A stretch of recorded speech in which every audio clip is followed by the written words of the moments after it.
Minisita Robina Nnabanja era ng'embaka omukyalo y'ekakumiro olunaku olw'eggulo yalonze akakiiko agenda okukola ku nteekateeka z'okuzimba yunivasite ey'e Bunyoro. Akakiiko kano kakulembera Jacob Karubanga, omubaka wa Kibanda South mu Paalamenti, era ng'olukiiko olw'okukalonda lwetabeko abantu ab'enjawulo.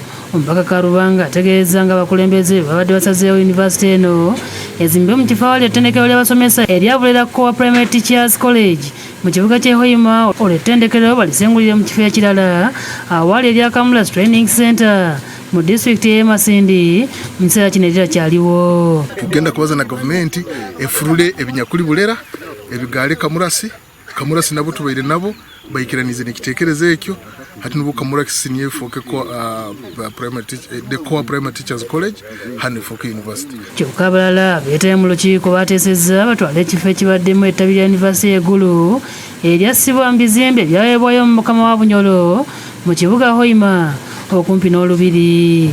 Reverend Father Bone Kyaligonza nga mu kiseera kino yakulira ettabi lya yunivasite eggulu e Bunyoro akkiriza nti ekyokuzimba Bunyoro University ku ttaka eryogerwako tebakiinamu buzibu. Bunyoro kitara kyonka nekolagana na Gulu University. Ate no bwezire ya Bunyoro University tukugenda kuteraniza hamu amaani gaitu itwe abagulu branch tuterane na Bunyoro University tuye mu kintu kimu. Karubanga ategeeza nga gavumenti bwetaddewo ensimbi obumbi bubiri okutandika omulimu okutandika n'ennaku z'omwezi tumu omwezi okujja.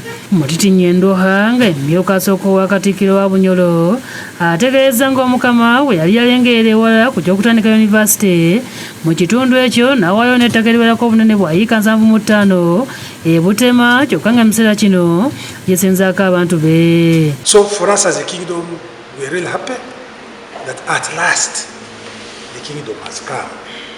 I mean, the universe has come to our kingdom. Harriet Businjo, omubaka omukyalo w'e Hoima, ye asiba n'ebyabufuzi obutabuzaabuza abantu ku nteekateeka y'okuzimba yunivasite eno. Ebyo tukoze nitty-gritties ezikwetagisibwa nk'abakurasi banyu n'abebembezi b'ekicweka kino kurwangu paperwork n'ebindi byonna hari bottlenecks ziri zona tulengo tuzihireho nuko tusobole kuba cleared kutandika.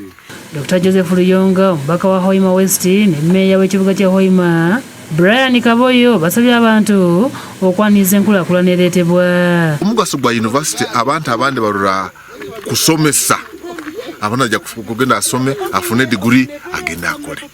But it is beyond that. Habukuba university kintu kyokubanza ikuleta ijakuwa n'abaana baingi. Abaana n'abakozi baingi. Abantu bajja kwetaaga ebyokulya. Amataka gaitu kajja kwongera value. Abantu baite ebyokulya bijja kweyongera value. Services aba boda bajja kukora, abaana kubatwara mu masomero, aba masarundi bakole, aba photocopy bakole. Gavumenti yasalawo okwongera ku bungi bwa yunivasite okwetooloola eggwanga ng'emu kwongera okusula ebyenjigiriza n'okukendeza ku muwendo gw'abayizi abaavanga mu byalo okujja e Kampala okusoma. Ambrose Niwagaba Katoto yakusakidde eggulire lino.